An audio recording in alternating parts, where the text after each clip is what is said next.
Very good morning to all of you. Today we will see the problem on Nyquist plot. So the question is, draw the Nyquist plot for the system whose open loop transfer function is a g of s into h of s, which is k by s into s plus 2 into s plus 10. So determine the range of k for which closed loop system is stable. So we have to calculate the range of k for the closed loop system stability, as well as we need to draw the Nyquist plot for the same. So in order to draw the Nyquist plot, first we need to simplify our given open loop transfer function, that is g of s into h of s. Here the g of s into h of s is given as s plus 2 into s plus 10 into s format. So we have to write this terminology as 1 plus st format. 1 plus st format. We have to write in terms of 1 plus st format. So for that we need to simplify. You can see here in the first term, from the first term take 2 as common, in the second term take 10 as common, so that we s by 2 plus 1. Similarly here s by 10 plus 1. So 2 into 10 is 20. 1 by 20 is 0.05. So 0.05 k by s into 1 plus 0.5 s into 1 plus 0.1 s. 0.5 s by 2 means 0.5. Similarly, s by 10 means 0.1 s. And now this is our simplified open loop transfer function. So from this transfer function, you can see we can plot the Nyquist plot on the S plane. But finally, we have to plot the same Nyquist plot on the g of s into h of s plane. For that, we need the Nyquist plot on S plane. So based on our open loop transfer function, we can plot like this. See, we don't have any poles on the imaginary axis. Here we are having only 3 poles from this open loop transfer function. The first pole is at the origin, this term. For this term, the pole is 0. And here, in this term and in this term, the poles are real values only, but not the imaginary values. That means we don't have any poles on the imaginary axis, but we have a pole on the origin. So that's why here the pole on the origin is marked. The pole on the origin is marked. Remaining on the imaginary axis, we don't have any poles. That's why no contour, Nyquist contour is plotted. So based on this, based on the Nyquist contour concept, we can draw the Nyquist contour in an S plane like this. Generally, the C1 will be starts at origin and ends at plus infinity. But here you can see at the origin we are having a pole. That means here we have to draw the Nyquist contour with a radius of 0. With a radius of 0. So a semicircle will be drawn here. So that's why the C1 will be started from omega 0 plus 2 plus infinity. So contour 1 is on the positive imaginary axis. And similarly, the contour 2 is started from positive imaginary to the negative imaginary with an amplitude of, or with a radius of infinity. So this contour 2, which is C2, has to cover the entire S plane. So that's why the semicircle radius is considered as infinity, which is contour 2. And coming to contour 3, which is C3. The C3 is started at minus infinity, omega as minus infinity, which is negative imaginary axis. So from negative imaginary axis to 0 minus, approximately 0.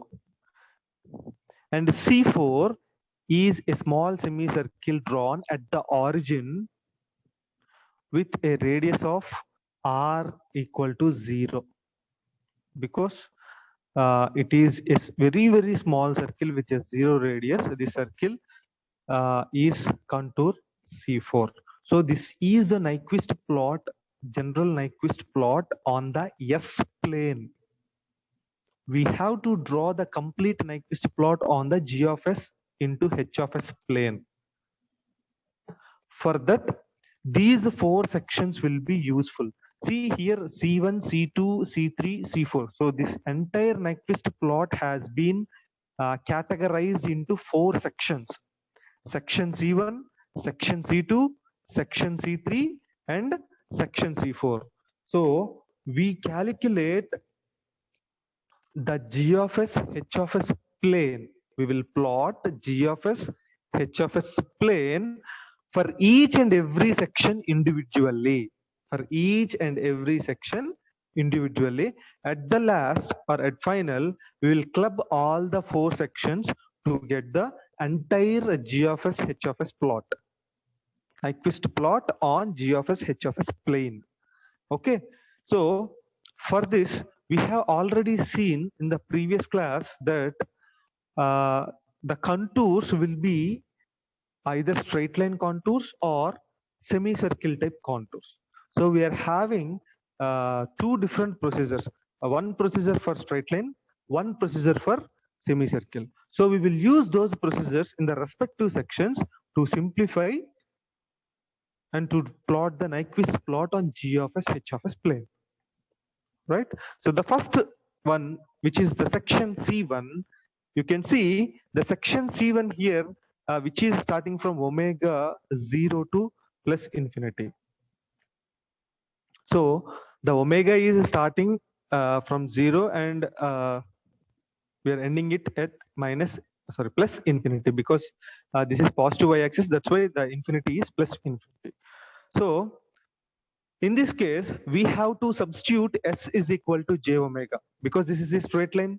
This contour is a straight line.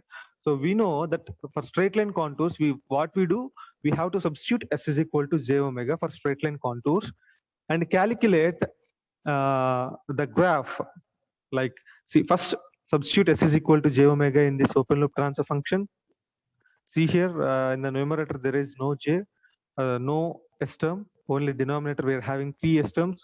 So substitute j omega in each and every S term and simplify it, multiply and simplify it, and separate the real and imaginary parts, so that finally we will get 0.05 k by minus 0.6 omega square. This is the real part. This is the real part, plus j omega, which is imaginary part, j into omega into 1 minus 0.05 square. So when we substitute S is equal to j omega, our open loop transfer function become like this. So according to our concept, the root locus has to the locus has to cross the real axis. So the locus has to cross the real axis. That means the imaginary has to become 0. So this is our imaginary part in this entire G of S, H of S expression. This is only the imaginary part. So make this part 0 and get the omega value. So you can see, so this term, which is the imaginary term, is making 0, and you can get directly the omega value, which is square root of 1 by 0.05, which is 4.47 2 radians per second. So this is the omega value, simply called as a phase crossover frequency. The same way we have done in the root locus concept also, in the root locus step 6 also, we have calculated omega. In the same way, you simply equate the imaginary value to 0 to get the omega value. So here we got the omega value. Now what we do is substitute this omega value in the given expression. In the given expression, substitute this omega value. See, the expression is 0.05 k by minus of 0.6 omega square. plus the imaginary term. But what did we say? The imaginary term, we should make it to 0. So that means this term has to be 0. So that means final expression will be just 0.05 k by the real value, which is minus 0.6 omega square. That's it. So here in the omega, you substitute 4.472 here. Substitute here, and we will get finally the g of h, g of s, h of s value will be minus of 0.0417 k. So this will be useful determining the range of k at last. Okay, so this is our step 1, or for the contour 1, our contour 1, which is section C. We are mapping the section C1. So for that we have simply substituted s is equal to j omega and simplified, and finally we have separated the real and imaginary terms. According to the theory, we have to make the imaginary term 0 to get the omega value at the crossover frequency, right? So finally we have calculated the omega, we substituted the omega value in this expression, and finally we have got the g of j omega into h of j omega in terms of k, in terms of k. Okay, so here this expression will be used to determine the range of k in the final section, right? So for this we have to plot the polar graph also. For plotting the polar graph, we don't need any graph sheet. We can directly plot on the answer script directly in the examination. So don't use any graph sheet. Directly plot the graph sheet. Directly plot the graph, approximate graph, on the answer sheet only. Okay.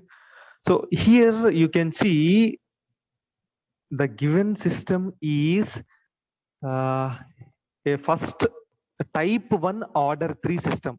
You can see one pole is at the origin. You can see here one pole is at the origin. That means type 1, and 1, 2, 3 s's are there, which means s cube. S cube means third order. So type 1 order 3 system. So for type 1 order 3 system, the graph will be like this. The polar graph we have seen already in the polar graphs concept. We have seen for different types, for different orders, how will be the polar graph, how it will be the polar graph. So we must remember that section. So total 7 cases we have seen, right? So if you remember those 7 cases, now directly you can draw like this. No need to calculate anything. Directly you can draw like this. So this will be the graph, polar graph for the section C1. However, the section C1 in S-plane can be drawn like this, from omega to infinity, right? So only this part, the Nyquist plot in S-plane is shown here. And this is the G of S, H of S plot, the G of S, H of S plane, sorry, G of S, H of S plane of the Nyquist plot. See, Nyquist plot is not different from polar plot, but the polar plot directly we will draw and we will determine the phase margin and gain margin. But here in the Nyquist plot, we have to calculate the individual polar plots for each and every section. Here we are having 4 sections, so that's why we have to plot the polar plot for each and every section. So just now we have done for C1, where the C1 section is a straight line. So for straight line, we will substitute s is equal to j omega and we will simplify, and later we will plot like this. Coming to the section C2, where our section C2 is this one. This is our section C2, and it which is a semicircle. So for semicircle, what we do? We simply substitute s is equal to limit r tends to 0 or r tends to infinity, but that is depends upon the circle. Now C2 having r tends to infinity, that's why here limit r tends to infinity into r e power j theta. So we have to substitute this term in the place of s. Okay. And the direction here is from plus pi by 2 to minus pi by 2. You can see the C2 is starting from positive y-axis. So for positive y-axis, the angle is plus pi by 2. And it is ending at negative y-axis. For negative y-axis, the angle is minus pi by 2. So the theta is from plus pi by 2 to minus pi by 2. So for that, we need to plot the section C2. Okay, so before going to map our section C2, we have to look at a few things. That here the r is tending to infinity. That means the radius is infinity. The radius of that semicircle is infinity. So if you substitute this in S place, if here you can see r is there, r into e power j theta. That means if you substitute r is infinity, we have 1 plus st format, right? So in the place of s, if you substitute r into e power j theta, where r is infinity, infinity plus 1 will become infinity only. Because here the radius is very, very high. So if you add 1 to the radius, so we won't get any difference. Because r is infinity. Infinity plus will become infinity. So the approximation is made for 1 plus st format can be approximated to simple st. Because infinity plus 1 is infinity only. So this approximation we have to made for r tends to infinity. Now our g of s, h of s, open loop transfer function will be, here 1 will be gone and here also 1 will be gone. Simply s into here 0.5s, here 0.1s. And if we multiply, we will get 0.05 k by 0.5 into 0.5. Again, we will get 0.05 s cube. In the numerator 0.05, in the denominator 0.05 will get cancelled. So the final expression of a g of s, h of s will be k by s cube. So this is the final expression. Now what we have to do? Simply substitute s is equal to limit r tends to infinity, r into e power j theta. So this term we have to substitute in the place of s. Okay, now you can see after substituting this term, k by limit r tends to infinity, r into e power j theta whole cube, because this is s cube, right? So that's why r into e power j theta whole cube. If you substitute r as infinity here, k by infinity is the magnitude. Anything by infinity is nothing but 0. So the magnitude is 0 here. Into, in the denominator we are having e power j into 3 theta, right? So this angle can be brought into the numerator. So we will make it minus, right? So that's why 0 into e power minus j 3 theta. So here the magnitude is 0 and the angle is minus j into 3 theta. Right? We know what is theta. Theta is starting from pi by 2 to minus pi by 2. Because we have seen that C2 curve. You can see the contour C2 is starting at plus pi by 2 and ending at minus pi by 2. So that means substitute theta is equal to plus pi by 2. Then what we get? We will get g of s, h of s is equal to 0 into e power minus j 3 pi by 2. Because here substitute theta as pi by 2, right? So minus j 3 pi by 2. 3 pi by 2 is also a 270 degree. Pi by 2 is 90. So 3 times of 90 means 270 degree. Similarly, when theta is equal to minus pi by 2, it will be 0 e power minus minus here minus is also there. So minus of minus you will get plus here. So plus j 3 into pi by 2. So that means what?